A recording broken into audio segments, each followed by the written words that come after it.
Hi, I'm Sean McGowan, contributing editor to Acoustic Guitar Magazine. In this lesson, we're going to be taking a look at building chord voicings out of the pentatonic scale. This is going to be a really fun lesson because just about all of us are accustomed to the pentatonic scale, and usually that's the first thing that guitar players learn is that sacred pentatonic scale, minor pentatonic, major pentatonic, and then of course the blues scales later on.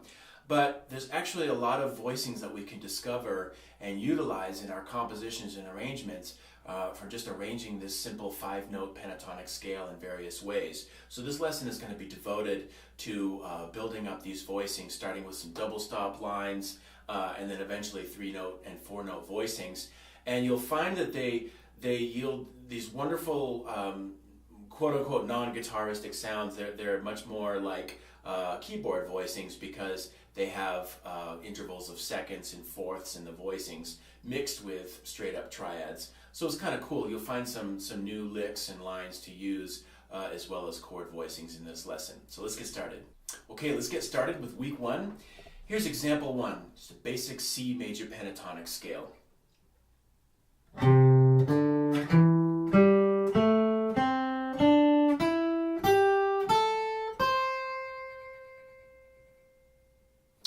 And example 2 is an A minor pentatonic scale, which is the exact same scale, just starting on the 6th degree. So it's basically, it's an inversion of the major pentatonic scale. So here we go, we're just putting an A at the bottom. 3 and...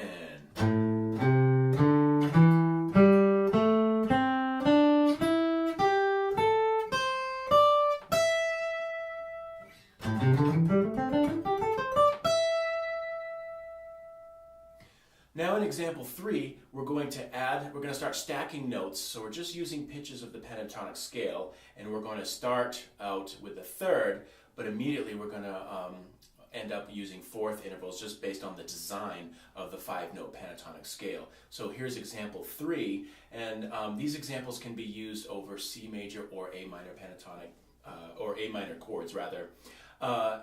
So for these, now that we're playing double stops, there's a variety of ways that you can play these. You can just pick both with the flat pick, such as this,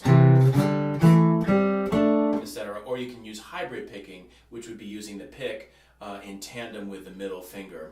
So the pick is playing the bottom note, and the middle finger would be playing the higher note with the picking hand, obviously. Or finally, you could just do it finger style. So you might want to do an IM for both, or use your thumb and index and or middle finger to play them.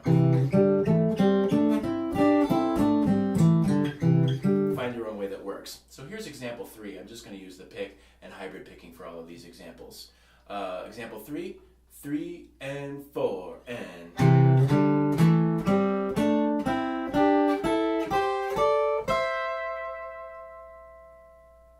Have kind of a nice Allman Brothers consonance to playing, you know, sort of like a twin guitar lead.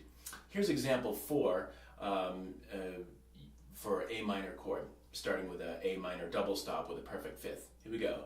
3 and 4 and...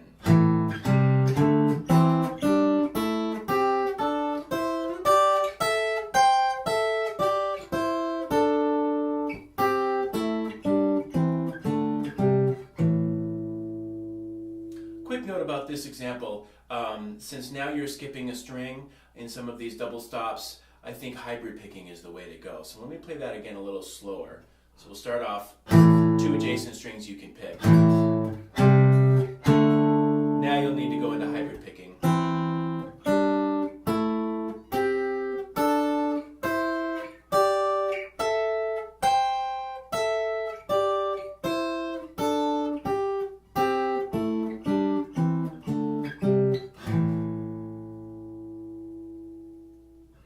Now let's take a look at examples 5 and 6 from week 1. These are both examples of lines that you could play over chords, so solo lines, lead lines, or just little fills. And so what I recommend that you do, just to hear the line over the chord changes, if you have a looper pedal, or you can record yourself just playing the basic chords, just basic C major to A minor chords, or even just the roots. record those and then play these lines over that so you can hear how they sound over each of the chords. So in example 5, we have a simple chord progression from C major to A minor. And here's how the lines sound, double stop lines based on these pentatonic scales over each of those chords. Here we go. 3 and 4 and...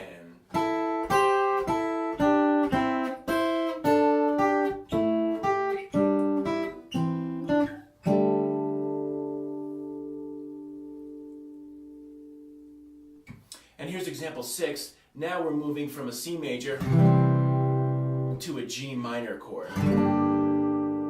So for the G minor chord, obviously we're going to be using a different pentatonic scale, in this case B flat major pentatonic, but this illustrates how you could blend two pentatonic scales and build double stop lines off both of those. So this one, I strongly recommend that you record the chords underneath them and then try playing these lead lines on top so you can hear how the two different major pentatonic scales interact with the chord changes below.